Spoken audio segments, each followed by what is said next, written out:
Hi, everyone, and welcome to The X, a podcast from inside Silicon Valley about how experience shapes everything, from products to businesses to entire industries.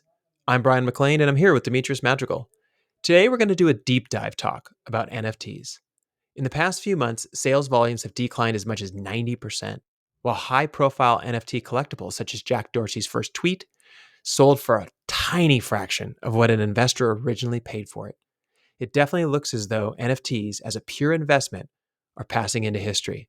But could the technology itself find new life in a new wave of implementations that aren't just JPEGs of apes? Full disclosure, Demetrius and I have been working on one of these implementations, and we're calling it the second wave. And we've been working with partners to bring these new implementations to market. So some of the context that we have is based on our actual experience of working on these implementations and looking at NFTs and trying to figure out what happens next. That said, let's get into it. Dee, are you excited to start talking about NFTs again? Yeah, I think this will be interesting. I have been on the record in a lot of these podcasts of being skeptical of what other people have been doing with NFTs. And to be fair, they're all kind of doing the same thing. So that they're all just kind of copying each other. But there are some other interesting concepts out there that I think that might have a chance. Yeah, as I explained, I think the last time that we had one of these conversations about NFTs, that I actually went through the process of purchasing an NFT on OpenSea.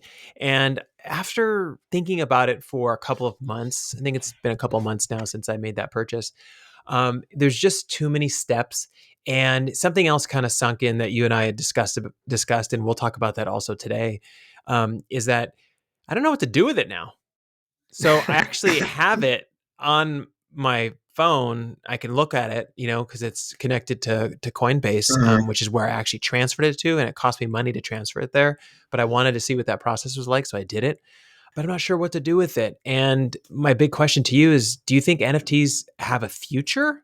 And if so, like, where do you see it going? As of today. Well, I think they do, but at the same time, I think that they're going to be look pretty different from what we have now. And it wouldn't surprise me if NFTs in the future were, what they are, which is a back end technology.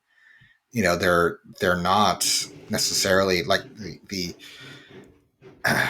they're not what they're generally marketed to. So let's cut through a little bit of the marketing speak around NFTs first to get kind of what they really are. Fundamentally, Okay. NFTs are not the things that they're attached to. So the JPEG of the ape is not the NFT; it's a JPEG of an ape, and the NFT doesn't change that. So the NFT is actually like a digital token that is attached to the JPEG. It is like the entry on the ledger. It's the record of the transaction in a way. So, but you get kind of the a receipt for that. That is because it's hosted on the blockchain. It's extremely difficult to counterfeit, so that you can verify that you are the owner of that and not of a official copy and not a counterfeit of it. So at the end of the day, it is a back end security technology. So the fact that it was marketed as like way more than that is kind of what brought us to the point we're at now. Do you think it was marketed like that, or do you think it kind of took on a life of its own? You know what I mean? It almost sounded like the intentions early on were to try to explain how it works, and then suddenly it kind of took off, and people just started saying, "I'm going to get an NFT. I'm going to get an NFT." Kind of like I'm going to buy a Bitcoin. You know? No, I think it was absolutely marketed this way. You don't build kind of Board Yacht Club or Crypto Kitties and things like that without the intention of marketing these NFTs in this way. Yeah. Well, I mean, one of the things that we've been doing, and this kind of ties into the work that you and I have been doing lately, because obviously a lot of companies are moving in this direction, and you and I do a lot of kind of research and strategy, and help companies kind of figure these things out. Is that we've developed a list of goals that any product developer will have to accomplish in order to have success with NFTs as more than just an investment. And I feel like that's something that we should probably talk about today, right? Because the thing Yeah. is that we've had this conversation before about like, well, what is an NFT and what is it actually? And it's actually a non-fungible token, and the token is associated with the image. But now they're saying, well, can't we? You hear this a lot now. Is like, can't you just associate the token with video? Can you associate it with a car? Someone in Hmm. California sold their house with an NFT. So I think people are starting to get a little confused, including myself at times, when we hear these associations, and we have to take a minute to actually sit down and say, wait a minute, it's not just an investment. It's a means to provide a secure connection between you and the digital asset, correct? Yes. But does it have to be a digital asset? I mean, ultimately, yes, because the NFTs themselves are digital, but there might be ways in order to kind of bridge the gap between a digital asset and the digital token and an actual piece of physical uh, anything.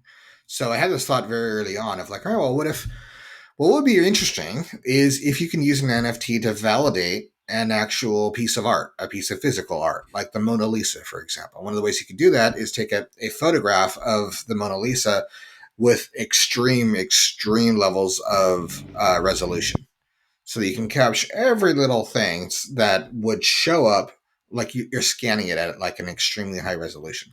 This way you can compare it to, you can link that scan with the NFT and then validate. Okay, well, this is the actual one. But in order to compare that with any counterfeits, you'd have to basically scan it again, which defeats the purpose, right? Because you already know what that one is.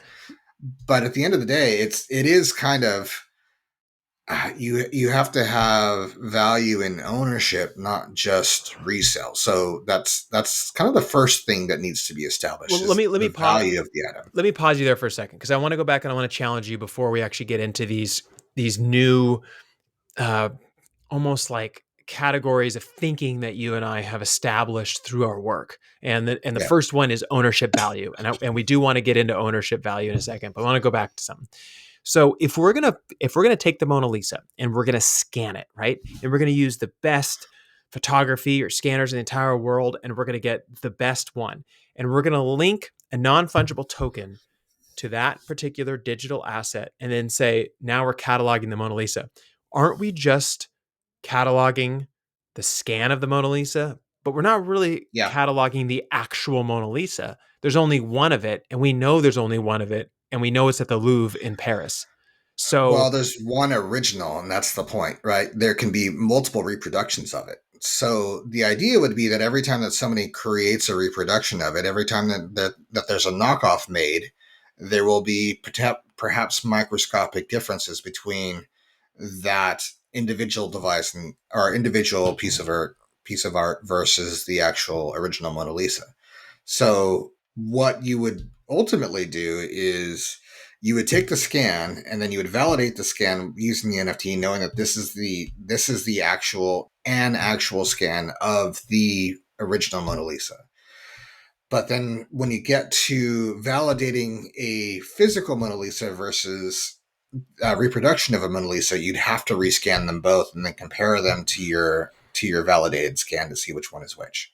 I So that see. gets complicated, and it's very easy to then like do a switch, and then if you're in like a Ocean's 11 movie and you're swapping it, right? Then you think you have the original Mona Lisa, but you don't know if you do until you rescan it again.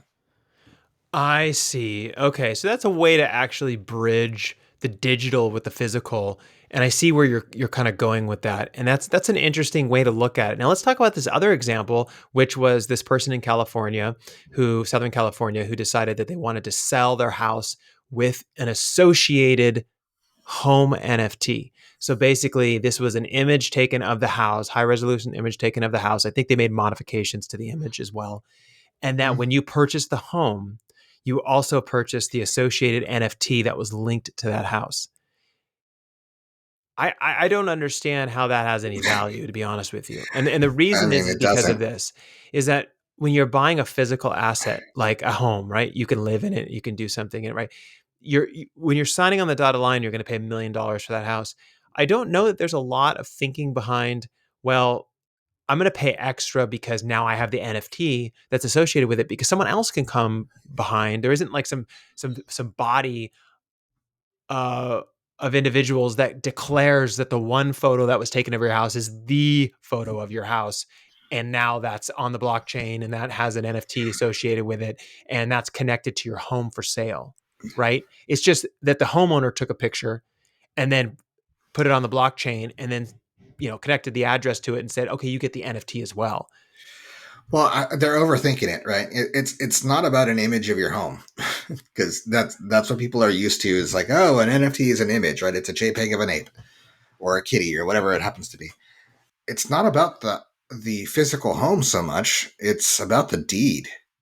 So if you want to sell, if you Mm. want to use NFTs, so this is one of the examples that of something that could have an application or any kind of legal document, right? Yeah. So imagine it's not the picture of your house that determines who owns that piece of property. It's Yeah. the deed, right? So right now, deeds are pieces of paper. Pieces of paper are tremendously non-secure, and they probably do things like add watermarks and things like that in order to try to make them more secure.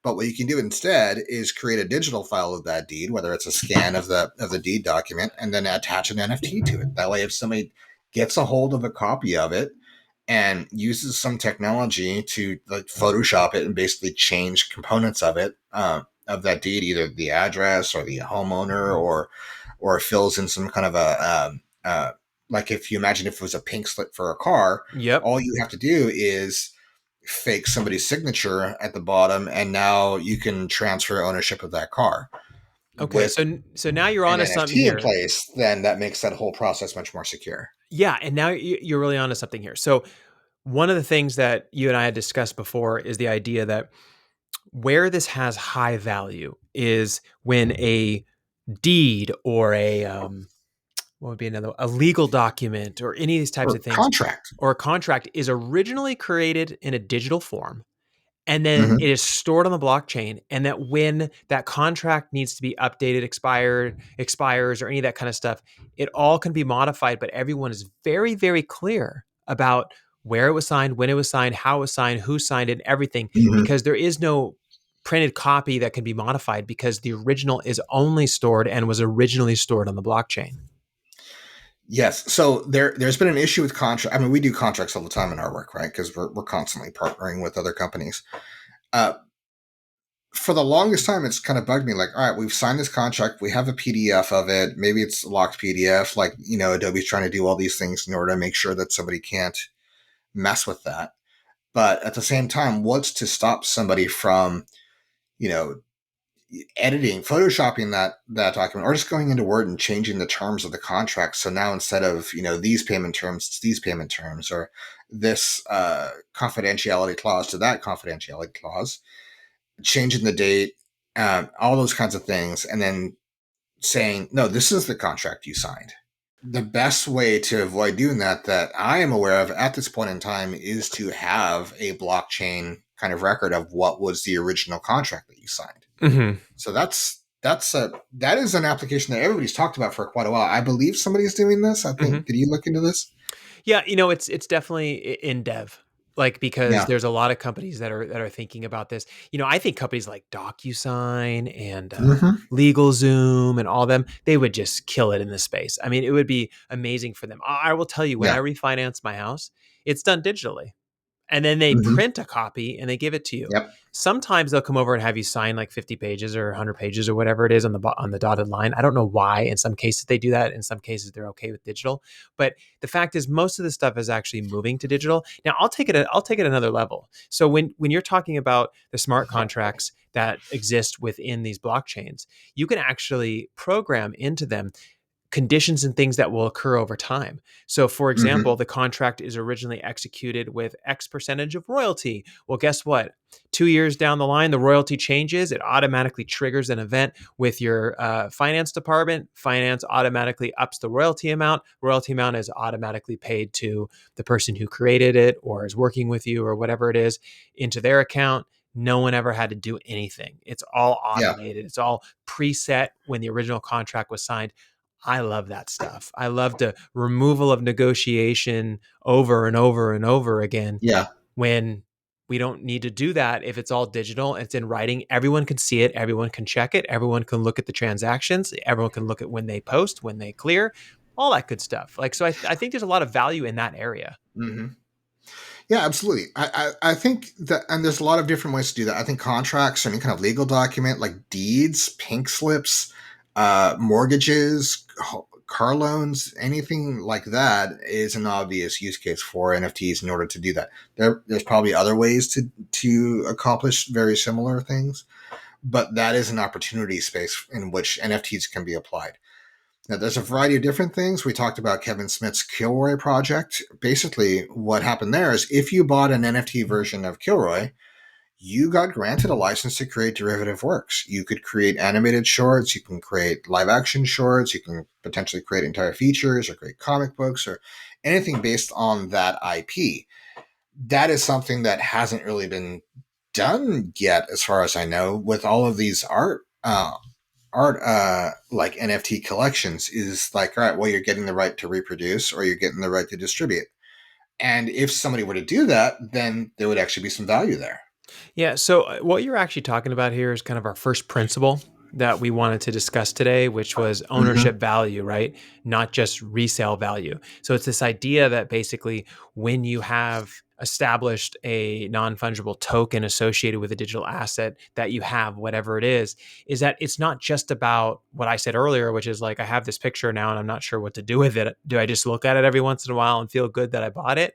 Or does it actually have other value to it? So can you talk a little bit more about Kevin Smith's Kilroy, just one more time, like in a use case scenario where someone would Mm-hmm. understand why buying one of his NFT grants would be beneficial to them? Yeah. So imagine, for example, you're a YouTuber, right? And you want to develop and you do like reaction videos. Well, the reality is, if you're doing a reaction video to a Marvel show, they can decide. Disney or Marvel, they're lawyers. It's usually not the people who create it. It's usually their lawyers. Decide, all right, well, you can't use our work in your derivative work, so because you don't have the rights, you don't have a license, so we're gonna file a DMCA strike and take it down, and then you could get your channel demonetized. All these issues, and this is a real issue right now with YouTubers. This actually happened to Kevin Smith when he was trying to talk about one of his own movies. Is that somebody somewhere said, "Oh, hey, that he doesn't have the rights to that," and it got taken down. So there's an issue here. Now, what he's doing with that NFT project with Kilroy was here is that if you buy this NFT, now you can do not anything, I imagine. I haven't looked at the paperwork, but not anything that you want with it, but what you more than you could legally than you would have been able to do otherwise. You can take it into YouTube, you can re-edit it, you can put it out there, you can use the name, you can do all the things that you can't do right now with like a Star Wars property or things like that. Yeah, and that's pretty amazing. I mean, that's very progressive thinking, really. Mm-hmm. I mean, that's kind of next level. I mean, there are a lot of artists that would be very frustrated by that because they would think to themselves, "Well, I'm not going to get all the royalties I could be getting from this thing that I created." But it's also very inclusive, and it makes your fans feel very connected with you and have the ability to kind of spread your name out there even more, right? So there's pluses and minuses, I think, to all of these different options that we're discussing here. But I want to talk a little bit about the second one because I think this matters a lot and I don't think people think about it often. Well, let me sum up the first one a little bit Okay. before we move on. So, what I would say, this is kind of my litmus test when it comes to value. The value is the most important thing when you're developing any new product, right? When you're developing anything that involves NFTs, and we should think of them as a product that involves an NFT, not the NFT itself, right? It is a product that uses NFT technology. Does If somebody were to acquire that product, where they're paying for it or they're watching ads to get it or whatever else, if they're getting that product and they're never able to sell it, just assume you're never going to be able to sell this thing. Okay. Is that person still going to be happy to have it? Is it still going to have value for them? And if the answer is yes, then you're onto something. If the answer is no, then it's kind of this kind of empty asset class that could be anything. Well, I mean, can you give me an So example of something that you have purchased, D, that digitally that it doesn't have any value beyond once you got it, you now have it, that you are like, oh my God, I'm still stoked, like, 6 months or a year later that you have it? Sure. Let me ask you a question. How many times in your life have you played Tetris? I don't know, thousands, because I was part of the Game Boy revolution. Right? So at some point in time, you bought a software copy of a program that was Tetris, and you have gone back and gotten repeated value of it throughout for numerous times throughout your history. So Yes, video but games are a great example because they can cost a lot of money to produce. uh-huh. They provide you a great deal of entertainment. They're reusable, and you can have ownership of them, whether it's digital media or pure software. Well, So I'll throw a that little bit of a wrench into that one. The wrench that I have with that one is that uh, Tetris versus, let's say, I don't know, a Bored Ape, right? mhm. Is yes, I can have some value with Bored Ape. I could put it on my LinkedIn or something and show my friends. Tetris, every time I play, it changes. So I actually get a new experience every time I'm playing that game. Oh yeah, that's just how the code is treated, right? You can get a board ape, you can get a JPEG that evolves and rewrites itself. Yeah. Well, not a So JPEG, but But you can get but an you're image talking file that about evolves and when you're talking rewrites about itself. ownership value, I think what you're saying, and clarify me if I'm wrong, but like, is that that example of Tetris makes a lot of sense because I keep going back and I keep doing it and it changes over time and it continues to provide joy and entertainment, and it was a one-time purchase. With Hmm. the current NFT marketplace, a lot of it, not all of it, because I know you can get like little video clips and different things like that. A lot of it has to do with static images right now. And so Hmm. one of the complaints is that like you get the static image and basically the only excitement is around the possibility of it maybe being worth more down the line. But you Hmm. really can't do much with it other than maybe, like I said, put it on LinkedIn or like, I don't know, make a t-shirt with it. I don't even know if you can legally make a t-shirt with it. I'm not even sure. No, it doesn't confer rights as far as I know. Yeah. It depends on the specific implementation. If it confers rights, then it has something. Now that then comes down to what is the level of quality of the asset that the NFT is validating. So that brings up those are all digital art questions. So Uh-huh. the Tetris example is a digital art question. Yeah. There's plenty of other things that you can do. So we already mentioned contracts. There's identity platforms. Like we're think about all of the legal things and identity things hoops that we go through that are just like just seem so archaic if you really think about it. Like I had to go and get a new birth certificate a little while ago in order to get a real ID in order to be able to get on a plane, right? So, uh, number one, you have to go and get a what's it called, the notary, right? You have to get it Oh, notarized. You yeah. get your application notarized. Why does notarization still exist? I have no idea. It's like I had to get something for my mom. She needed a medallion signature. Where you have to make a an appointment to go to the bank in order to get a medallion signature in person with like some bank manager, right? These are things that are ridiculous and don't need to exist anymore. Birth certificates, to send you a piece of paper where the people have spent thousands or hundreds of thousands, if not millions of dollars on security features for the piece of paper to prove that you were born. It doesn't even prove that you are who you are. It proves that you were a person with your name was born on the date and time in which you were born with the parents that are your parents. Yeah. Like all of these things could be replaced digitally, like your passport. Fake passports are famous. We see them every single time you go see a James Bond movie, right? Fake passports. They're a meme. They're almost omnipresent in like a lot of media and stuff.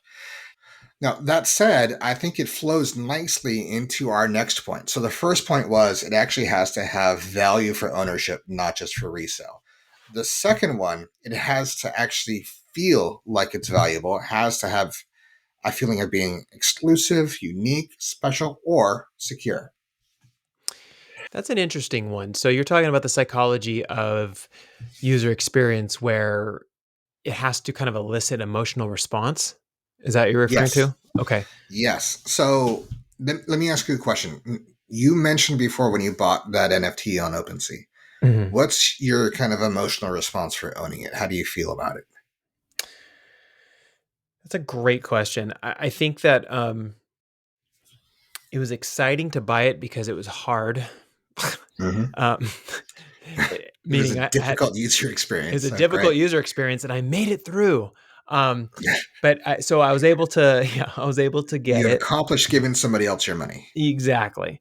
And so it was kind of fun, to kind of try to get it and all that kind of stuff.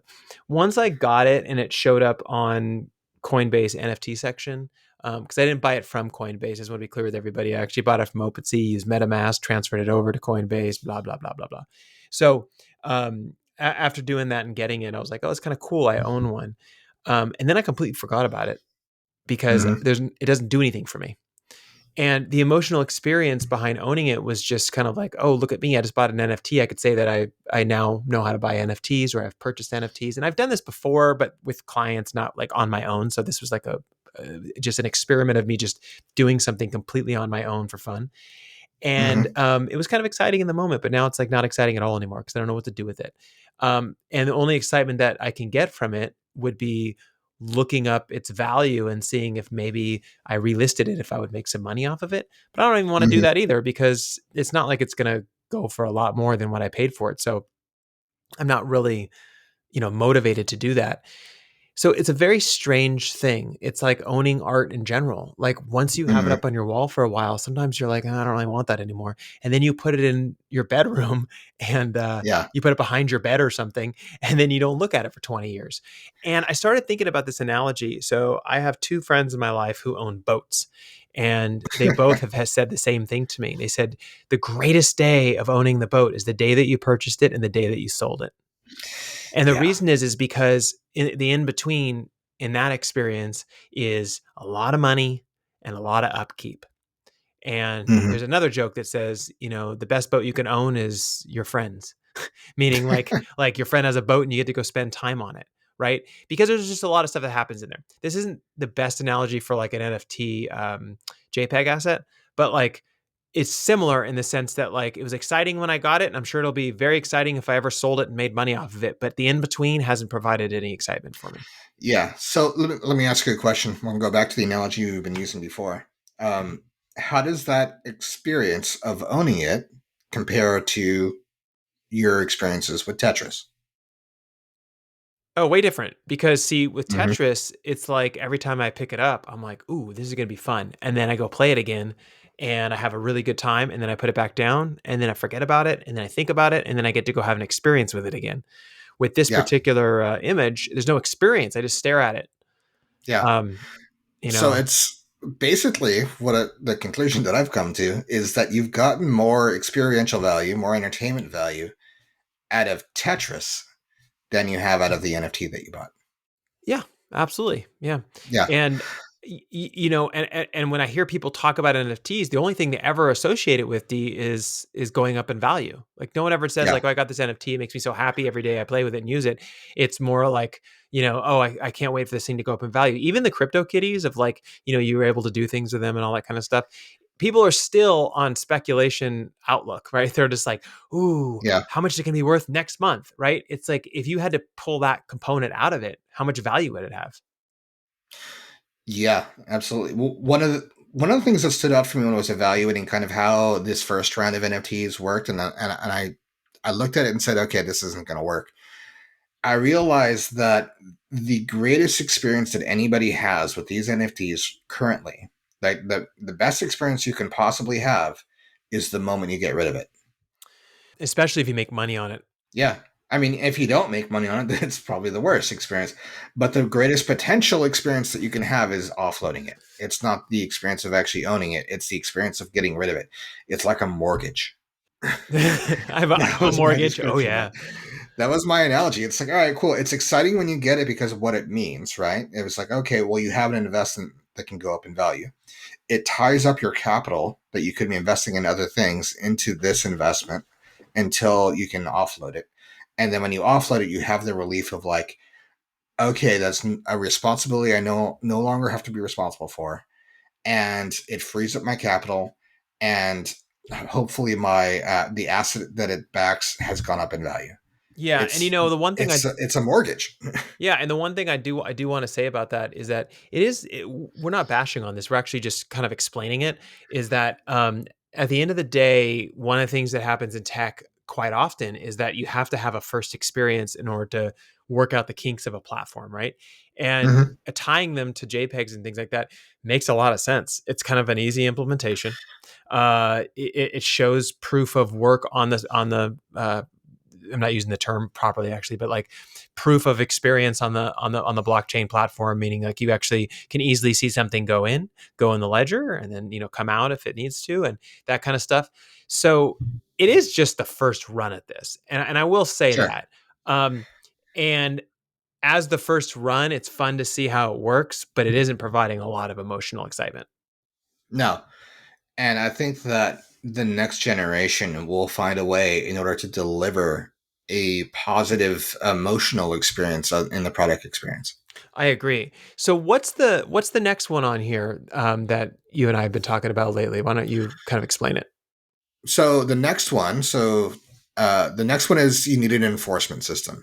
And that's because at the end of the day, NFTs are a security feature. And a security feature is ultimately worthless without an enforcement feature in order to make them useful. So if it is a contract, or if we have NFT contracts or NFT deeds or NFT like passports, there has to be something to remove the counterfeits that do pop up that the NFT is able to identify as counterfeits. Yeah, it seems So like a people have been. daunting task, D, because I mean, if you think about it, like anyone can take, Photoshop and grab, let's Mhm. say, a JPEG and slightly modify it, drop it up on the blockchain, put it up for sale, you know, eh, and I'm sure this is something that AI is going to kind of assist with or whatever, but it just seems daunting because there could be like Mhm. millions and millions of copies of the original that you made within minutes. Well, the thing that I think that people need to kind of calibrate their thinking with on this is that no enforcement system is perfect. Yeah, You're never going to catch all of them, and every now and then you're gonna think one is fake when it's not. Like you're gonna have some false alarms. That's absolutely. Yeah. just You just have to understand that that's the case. But the reality is, anything that you would probably want to use NFTs in order to validate currently, people are already trying to apply some kind of enforcement system. This should make it easier, and if it doesn't, then you have to think about adjusting your approach. Yeah, and we talk about this with our clients all the time. We explained it like, I know this sounds like a daunting task, but you have to have an enforcement system. Otherwise, people don't feel like they want to make that investment into Mm-hmm.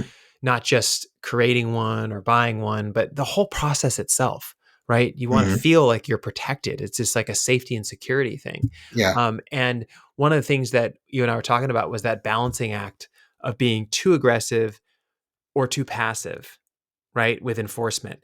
And I had a question about how this would work. So like if you took, for example, like Getty Images, right? They're one of the Yeah. largest repository of images, and people are attempting to copy their stuff all the time. They just go to Google Images, they try to cut out where it says Getty, they do watermarks, all that kind of stuff. Do you see this as one of the areas not only that Getty can get into with putting their images on the blockchain, Mm-hmm. but also a way for them to help manage this massive issue that they've been dealing with probably since they began?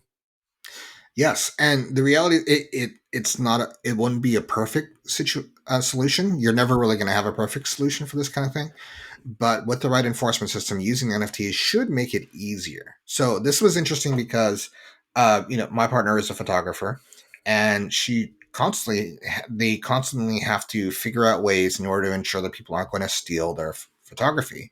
So they do things in the metadata, or they'll put watermarks and stuff, and there's always a way around it. Now, what the way this could work for Getty, and this same kind of thing can work for YouTube, is um, if somebody is using a piece of art that is appears to be owned by somebody else, they can initiate the DMCA process. Now, if they initiate the DMCA process, there it will be a subcategory of people like who the number one thing that the algorithm will do is like, all right, what is the art being claimed? Does this person have an NFT for that art? Yes, they do. Okay, DMCA process complete. They have the rights to this image. We're done. If there isn't an NFT, then it can elevate to the next level where they start comparing the images and determine, like, is this the actual image that it's claimed to be, or is it not? I see. So that is, you're still kind of for things that aren't NFT claimed or anything like that, then you still go through that process. But at least you can cut out all the situations where like what like that Kevin Smith, for example, ran into where he got hit with a DMCA claim for his own piece of work. So Yeah, that can absolutely. immediately say, the algorithm can just say, well, he owns it, so we're done. Yeah, we'll get there too. I mean, this stuff moves fast, D. I mean, that's a such an easy implementation of like, oh, Yeah. this is the actual creator. Don't apply DMCA rules. Whatever it is, right? This stuff's all going to get automated for sure. Hmm.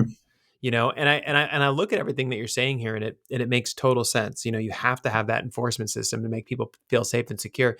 But I want to talk also about the next one though, because it kind of ties into it as well, which is the idea that it's not platform dependent.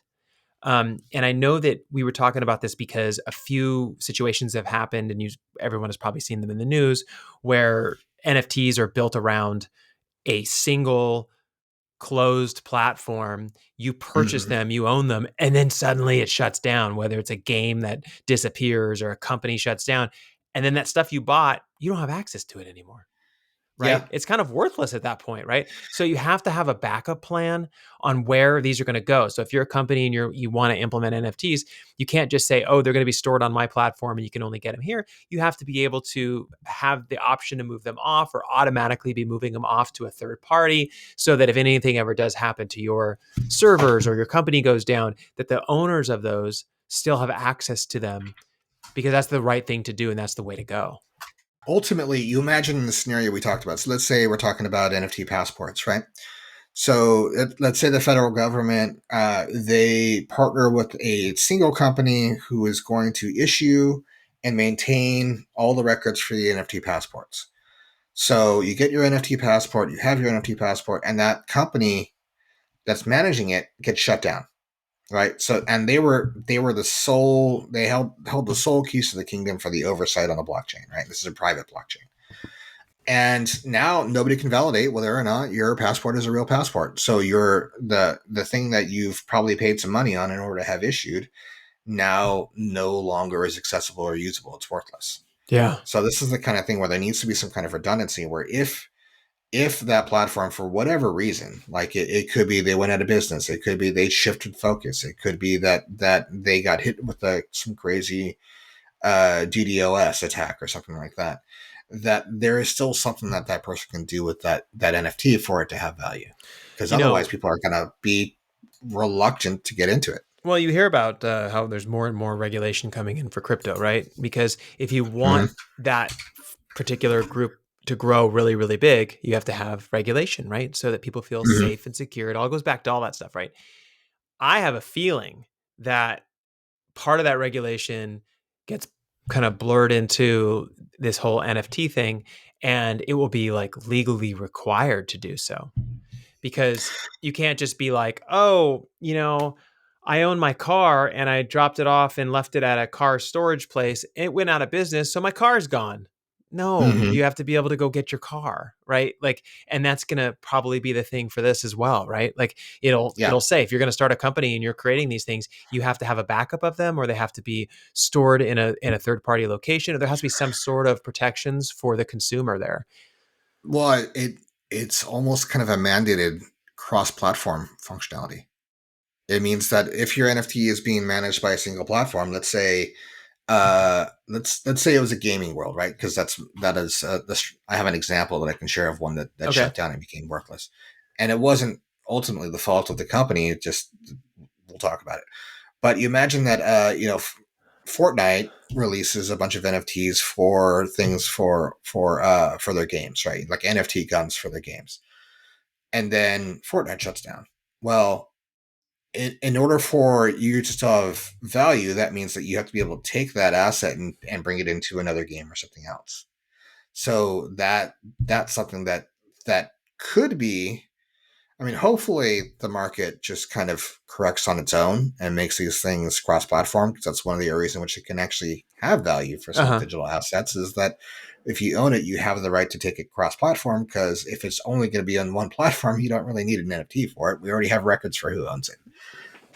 So that could be something that where regulation could become involved. I mean, hopefully it's not necessary and people just do this out of common sense, but we'll see what happens. There was an example I wanted to mention. So there was a game called F1 Delta Time. Okay. And it was one of the first companies that had NFT, that used NFTs and sold NFTs for within the game. And what they did was they had a licensing agreement with F1 Formula One in order to use their cars from Formula One racing. So what they did is they created NFTs of a bunch of F1 cars, Formula One cars, and then sold them. People bought them. Some of them sold for $100,000 or more. And then ultimately, through whatever way that this happened, the company who made the game lost the license to Formula One. Formula One maybe said, oh, hey, somebody else is offering us a bunch of money for exclusive rights for this. So this company that made the F1 Delta Time video game had no choice but to shut down because they didn't have the rights to that to the cars in their game anymore. Yeah, see that seems wrong. I know that's how things were done a long time ago too, you know what I mean? If like you saved all your stuff in your game and I don't know, it broke or whatever it is, it's just gone, right? But Yeah. this is different because you're actually making in-app purchases, sorry. Yeah. And you're basically adding to the total value of what you bought. So yeah, I mean, there's going to need to be regulation around that. I mean, at least it makes sense to me that it shouldn't it shouldn't be okay that it could just go out of business and you lose everything that you invested into or purchased. Yeah. And for these people, I mean, they had a 3D render of their car that had its own physics that they could drive around in the platform. But then once the platform got shut down, they didn't have access to it. There's no way for them to even look at it anymore unless they took a picture of it. So, or saved a screenshot or something. So that was something where that needs to get figured out. That can't happen. From a user experience standpoint, you can't leave people holding the bag.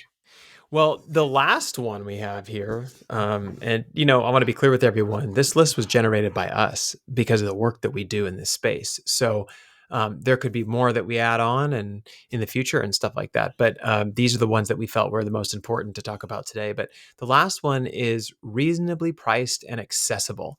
So this is an interesting one because you and I had this discussion about that when you're creating these digital assets, especially within like a gaming environment or online kind of like community or anything like that, if they're only, you know, $10,000 each, you're like cutting down the majority of people who are going to be interacting with it and they're not going to get a good experience. So a great example of this is like, I went on to Decentraland and I looked at how much it would cost to buy a plot of land. And I think the cheapest I could find, and it was like a terrible location, was like $15,000.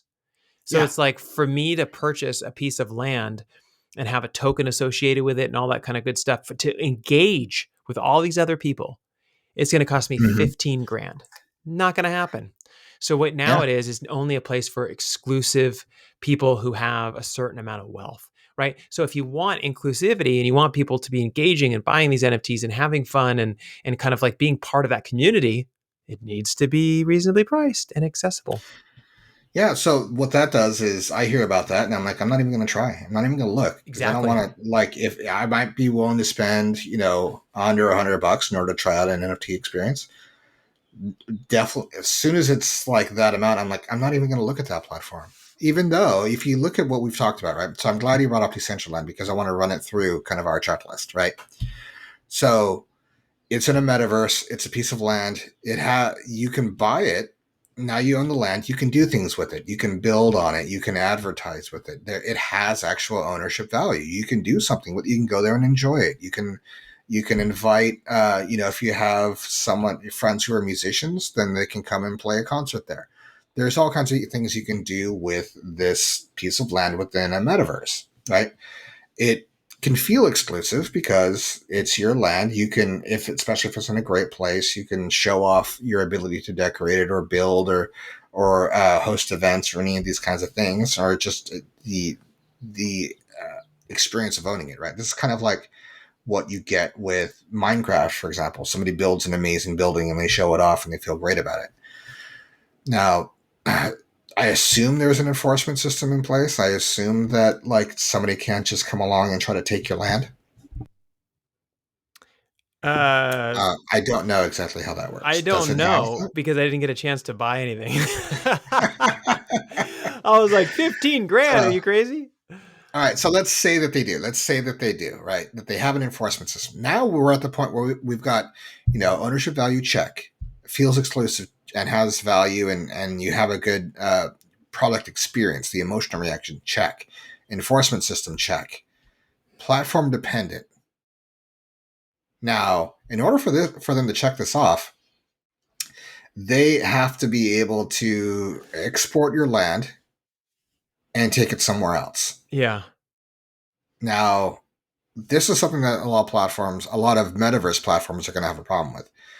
But the reality is, if you want people to come and try out your platform and invest money in it, they have to feel like this is a durable investment that's not going to disappear if the company disappears. Yeah. It's a tough one too, because like, I think if you have, for example, JPEGs and images, you could just say, oh, I'll just transfer those over to Coinbase, or I'll transfer them over to Mm-hmm. MetaMask or OpenSea and store them there, or whatever it is. Right. But when you're talking about like the purchasing of like land and all these assets and stuff, like there could be a lot of fees associated with transferring that stuff.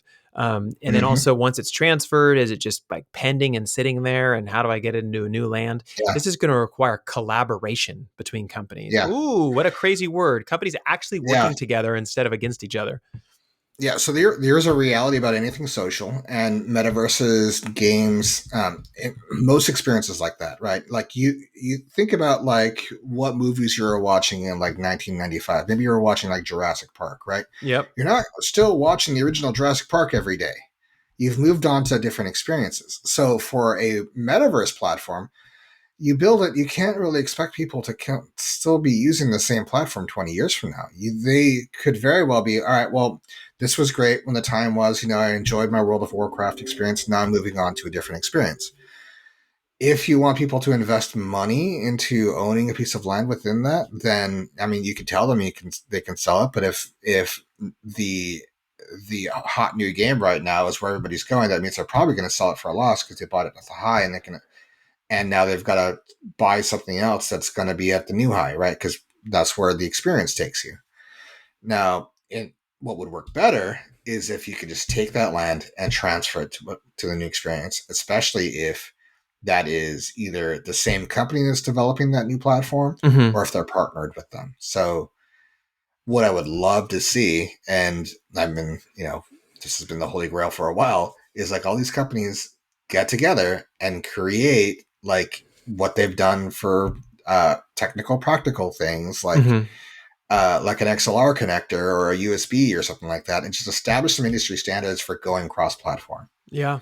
Yeah. I And mean, I I think they're feel like going to they're have probably to. going to have to do that from metaverse. I mean, other things you probably don't need it as much if you're talking about some of these the more utility stuff like the contract stuff.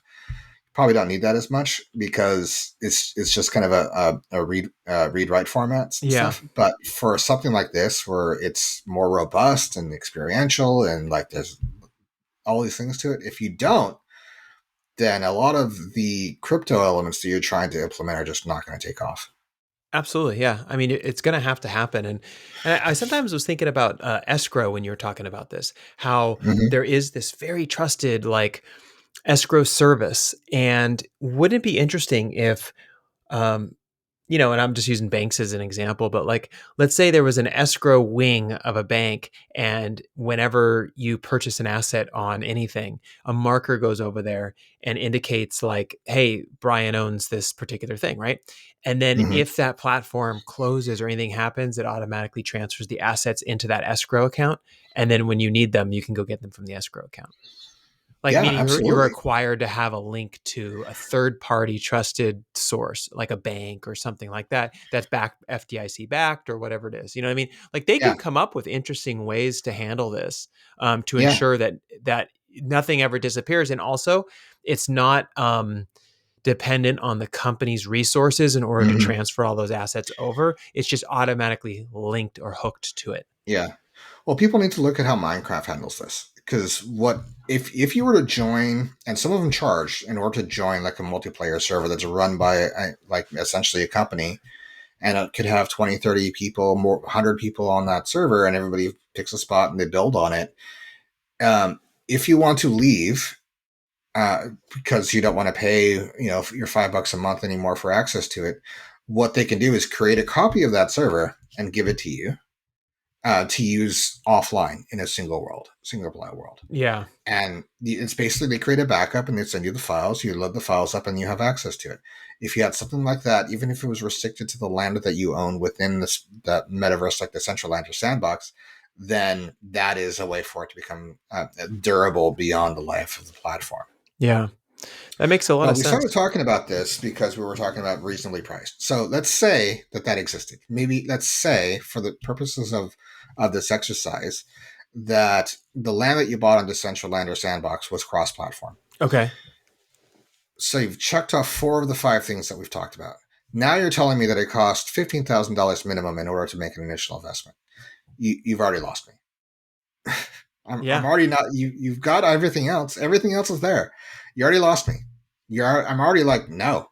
I'm going to go Yeah. put my money into something else because I have. This is new. I have no idea what's going on with it. And ultimately, if it's going to be an investment, if it's going to be an entertainment thing, I don't want to mix finances with it, because finances for most people, this is one of the things that's different for kind of the pure investment crowd. For most people are stressful. They don't want to mix their all the anxieties associated with finances into their fun time. Yeah. That's why play to earn, what a lot of people don't understand is that for actual gamers, play to earn is like this dirty word. It's like saying, like, I'm going to make this thing that you really enjoy less fun in exchange for some money. So yeah, D, that makes a lot of sense. What you're saying there, and I think ultimately, like, the best thing to do is to really consciously think about all these different things. Some of the ones that you and I generated today. So I want to go down the list one more time, just so everyone who's listening has a chance to kind of hear the different categories that we've been working on and thinking about. So let's go back to the top. So ownership value, not just resale value. So really thinking about that. Number 2 is it has to feel exclusive, has to make the owner feel unique, special, or secure. It can't be platform dependent. It has to be able to be cross-platform. You have to have an enforcement system. So a security feature without enforcement is valueless. People have to feel like things are secure, and reasonably priced and accessible. So bloated costs invite skepticism, right? So it's the idea that if I have to pay $15,000 for some little piece of land, ultimately you've just cut out the majority of the market into your platform, right? So is there anything else that you've been thinking about or generating as we've been talking about this stuff? Not yet. I do kind of imagine that more stuff will become apparent as more things get released. It's kind of at the point now where, and we say this all the time when it comes to kind of any research or testing, is that once you've identified some things, you kind of need to implement them Mm-hmm. before you can identify new things, because everybody's going to focus on that stuff. So as more things like this start to get released, then we'll start to see more things become apparent. I And, see. and some of this, I didn't even know that. I didn't really understand this, so I started looking at, like, all right, well, what's the experience with Decentraland and Sandbox? Like, because they're starting to hit more points, Mm-hmm. Yep. but they're also still not there. Yeah, and I think that's a evolution of this whole new category, right? Is that, Mm-hmm. you may not hit all the points, but you can find ways to eventually hit them. And these are points that you and I generated based on the work that we're doing. You know what I mean? Based on the Mm-hmm. clients that we have that are really interested in this space and the thinking that you and I have. And these are all very general, obviously categories here, but it's just things for people to think about. And I think that anyone who's listening, who's getting into NFT, should really take all these into consideration. And ultimately, I think it'll create a better experience. So, yeah. So, D, based on everything that I kind of just summarized here, what would you say are your predictions for how this stuff is going to unfold in the near term and in the far term? I think that there's a lot of untapped kind of utility things that will be eventually figured out, like some of the things that we talked about, like deeds and mortgages and contracts and passports and passwords. Imagine not having to type passwords anymore as long as you are using a device that has your NFT on it. Oh God, I hate I passwords, know, right? me too. These are I feel like they haven't been hit because nobody looks at this and thinks to themselves, how do I turn this into a billion? Nobody's able to look at it and say, how I can turn this into $1 billion company. Hmm. But ultimately, I think they're going to become a little bit more ubiquitous Hmm. and a little bit more utilitarian. And it'll be like APIs are now, right? We're always interacting with APIs. But nobody ever tells us like, oh, APIs are the biggest thing ever, right? And they kind of are. They kind of are the biggest thing in our world Yeah. right now, Yeah. but they're doing it all behind the scenes. And I think I think you're going to start seeing some of this find a little bit more traction when it comes to metaverse. And I think there's going to be a few people who figure out some kind of, UX kind of visionaries who are able to figure out kind of the NFT forward experience a bit. But I think there's going to ultimately just be this explosion through companies like DocuSign or Adobe or Intuit who are going to figure out ways to do this on a more utilitarian approach. Yeah. I actually think there's going to be an explosion, which there kind of already is, of startup companies that are taking on the DocuSigns and everything and being Mm-hmm. more exclusive to this type of thinking and this type of approach. And I think that's really, really good. And I think we're going to look back, let's say 3, 4, 5 years from now, kind of like we did after the financial crisis. And we're like, oh my gosh, there's a lot of companies that emerged from that time period, right? Like this kind Yeah. of COVID post-COVID time, I think when a lot of companies had to differentiate and focus more on the digital customer and that kind of stuff, and a lot of this stuff really emerged. I think there's some really great companies that have come out of it, and also think companies like DocuSign and things like that, who may potentially get into this space or be digging in this space, will have a big grasp on the market as well. I think there's just a lot of opportunity there, and I'm actually really excited about it. But it's the beginning phases, and I always take these new developments as this is our test in the market, and the real big bang is going to be after 3 or 4 revisions, right? Yeah. And time, right? And we have to just be patient because it takes time to build companies and it takes time to build a customer base.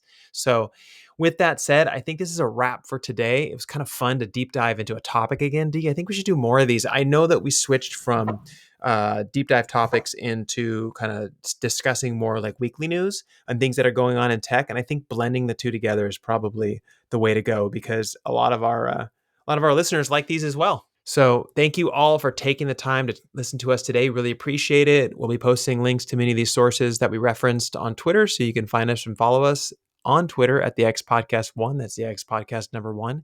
If you like this podcast, found it interesting or informative, it helps us a great deal if you subscribe or leave a review on whatever platform you use. Please do it. It means so much to us.